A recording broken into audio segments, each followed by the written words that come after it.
Unplan journey. आज मैं अपने साथी मित्र के साथ जा रहा हूँ संगम, क्योंकि मेरी इसकी कोई तैयारी नहीं थी। सारी तैयारियां मैंने इमीडिएट की। कृष्णा मंदिर पहुंचे तो ऑटो वाले भैया ने हम लोगों को देखकर पहले ही ऑटो रोक दिया। ऑटो में बैठकर हम पहुंचे मंदिर मोड़, लेकिन हमको यही नहीं पता था कि कौन सी बस जाएगी। तो कंडक्टर भैया से पूछकर हम इस बस में चढ़ लिए। चढ़ने के बाद जैसे ही हम बैठे तो बस वाले भैया ने कहा कि आपको कहाँ जाना है। तो हम लोगों ने कहा कि हम लोगों को संगम जाना है। तो 70 रुपए की टिकट कटाकर हम लोग निकल पड़े संगम के लिए। मेरा ब्लॉग आप लोगों को बोरिंग न लगे, इसलिए मैंने सोचा कि जिस रास्ते से मैं गुजर रहा हूँ उसका इतिहास आपको बताते हुए चलूं। तो अभी हम पहुंच चुके हैं सेंट कैथेड्रल चर्च चौराहे पर, जिसको पत्थर गिरजाघर के नाम से भी जाना जाता है, और यह औपनिवेशिक युग की प्रतिभा का भी प्रमाण है। 19वीं शताब्दी में अंग्रेजों द्वारा इस चर्च को उत्कृष्ट गॉथिक शैली के चर्चों की तरह इसका डिजाइन प्रसिद्ध ब्रिटिश वास्तुकार विलियम इमर्सन ने डिजाइन किया था। इस चर्च की स्थापना 10 अप्रैल 1871 में विलियम मेयर की पत्नी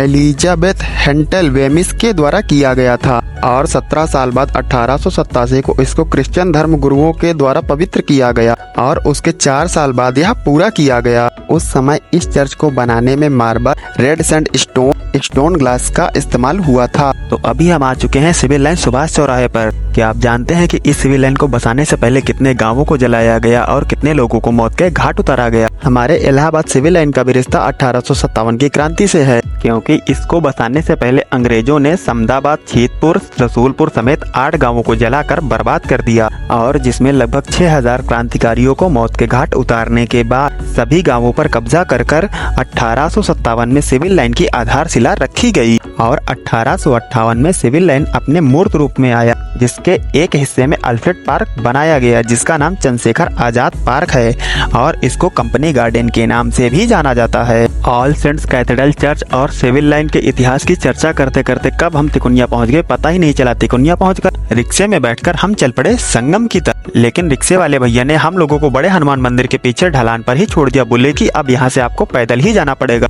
तो हम लोग वहाँ से पैदल ही चल पड़े। रास्ते में हमको दिखा पान वाले पंडा का बोर्ड देखते ही मैं समझ गया कि ये लोगों को चूना लगाने का काम करता है। इससे पहले कोई हम लोगों को चूना लगाए, हम लोग वहाँ से 9-2-11 हो लिए। संगम पहुंचकर पानी में हिलकर हम लोग पहुंच गए बीच वाले एरिया पर, लेकिन वहाँ पे सबसे बड़ी समस्या थी हम लोगों के पास अपने सामान को सुरक्षित रखना। पहले तो हम लोगों ने इन अंकल जी से बात करी, लेकिन इन अंकल जी ने हमारा सामान रखने से साफ मना कर दिया। तो हम लोग थोड़ी देर सोच विचार करने लगे कि अपने सामान को कहाँ रखा जाए। स्नान करने से पहले हम लोग सोच विचार कर ही रहे थे, तभी मैंने पीछे देखा एक ऊंट गंगा जल पीकर अपने मन को शुद्ध कर रहा है। तो वहीं कुछ मूर्ख बालक अपना पाप धुलने के बजाय गाड़ी का पाप धुल रहे थे गंगा जी में। जब हम लोगों को कोई सुरक्षित जगह नहीं मिली तो हम लोगों ने अपने सामान को बैग में डाला और बैग को ले जाकर पानी के बीचों बीच रख दिया, और मेरा साथी मित्र वही गंगा जी में गोते लगाने लगा। फिर मैंने भी गंगा मैया की जय बोलकर संगम में आस्था की डुबकी लगाई। फिर वापस से अपना सामान लेकर उसी बीच वाले एरिया पर आकर हम लोगों ने अपने कपड़े चेंज किए, और उसके बाद गंगा मैया की पूजा कर हम चल दिए बड़े हनुमान मंदिर दर्शन के लिए। लेकिन रास्ते में हमको पहले किला मिल गया, तो हम लोगों ने सोचा कि चलो पहले किला घूम लेते हैं, उसके बाद मंदिर दर्शन के लिए चलते हैं। लेकिन जैसे ही हम लोग किले के अंदर पहुंचे तो देखा कि किले की मरम्मत का काम चल रहा है। इस किले का निर्माण महान सम्राट अकबर ने 1575 में करवाया था। इस किले में 3 गैलरियां हैं, जहां पर ऊंची ऊंची मीनारें हैं, और सेनानियों को अशोक स्तंभ,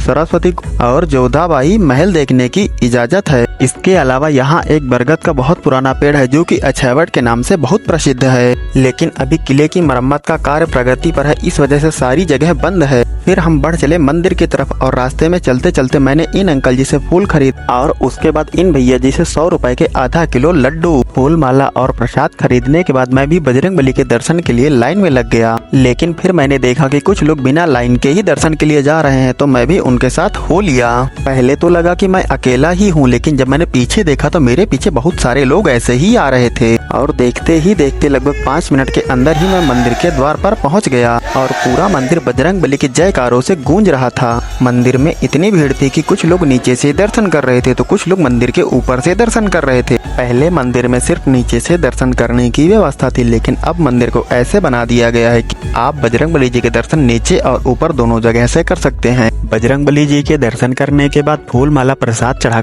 मैं आ जाता हूँ वापस से अपने साथी मित्र के पास, और बजरंगबली जी के मंदिर से को ढलान के ऊपर तक पैदल ही आना पड़ा। फिर हम लोगों ने वहाँ से रिक्शा लिया और उसके बाद हम लोग चल पड़े आलोक शंकरी माता के दर्शन के लिए। और लगभग 20 मिनट के सफर के बाद रिक्शे वाले भैया ने हम लोगों को पहुंचा दिया आलोक शंकरी माता के मंदिर पहुंचने के बाद हम लोग पहुंचे इन अंकल जी की दुकान पर। यहाँ से हम लोगों ने लिया प्रसाद और अपना सामान इन्हीं अंकल जी के पास रखकर हम लोग चल दिए मंदिर दर्शन के लिए। जैसे ही हम लोग मंदिर के अंदर पहुंचे तो देखा कि कुछ दुकानदार मंदिर के अंदर ही प्रसाद बेच रहे थे, लेकिन हम लोगों ने तो प्रसाद ले रखा था तो हम लोग बढ़ चले मंदिर की तरफ दर्शन के लिए। और भीड़ ना होने के कारण जल्दी हम लोग पहुंच गए माता रानी के दरबार में। मंदिर के अंदर पहुंचते ही हमने शीश झुकाकर माता रानी को प्रणाम किया और लाइन में लगकर प्रसाद चढ़ाने के लिए अपनी बारी आने का इंतजार किया। और जब हमारी बारी आई तो पंडित जी ने हमारे प्रसाद को माता रानी को चढ़ाया और नारियल तोड़कर थोड़ा सा जल हमको प्रसाद के रूप में दिया। और जैसे ही हम मेन मंदिर से बाहर निकले तो माता रानी के नवों स्वरूपों के दर्शन हमको एक साथ हुए, जिसमें माँ सिद्धिदात्री, माँ महागौरी, माँ कालरात्रि, माँ कात्यायनी, माँ स्कंद माता, माँ कुष्मांडा, माँ चंद्रघटा, माँ ब्रह्मचारिणी, माँ शैलपुत्री। और उसके बाद बजरंगबली और शंकर जी के दर्शन करने के बाद हम लोग चल पड़े मंदिर के पीछे माँ भगवती माता जालपा देवी जी के दर्शन करने। मंदिर पहुंचकर हम लोगों ने माता के दर्शन किए और पंडित जी से प्रसाद लेकर हम लोग चल पड़े वापस। लेकिन जैसे ही हम लोग मंदिर से बाहर आए तो मैंने देखा कि मंदिर की फर्श इतनी ज्यादा जल रही है, खुले पैर चलने में पैर बहुत ज्यादा जल रहे हैं। जैसे तैसे कर हम पहुंचे मंदिर के गेट पर। अंकल जी को हम लोगों ने प्रसाद के पैसे दिए और अपना सामान लेकर रिक्शा ना मिलने के कारण इस तपती धूप में हम लोग पैदल ही चल पड़े। और लगभग 20 मिनट पैदल चलने के बाद हम लोग पहुंच गए तिकुनिया। वहां से रिक्शा लेकर हम लोग पहुंच गए सिविल लाइन सुभाष चौराहा, जहां हम लोगों ने पूरी सब्जी खाकर अपनी भूखे इंद्रिय को शांत किया। उसके बाद रिक्शा लेकर हम लोग चल पड़े घर की तरफ।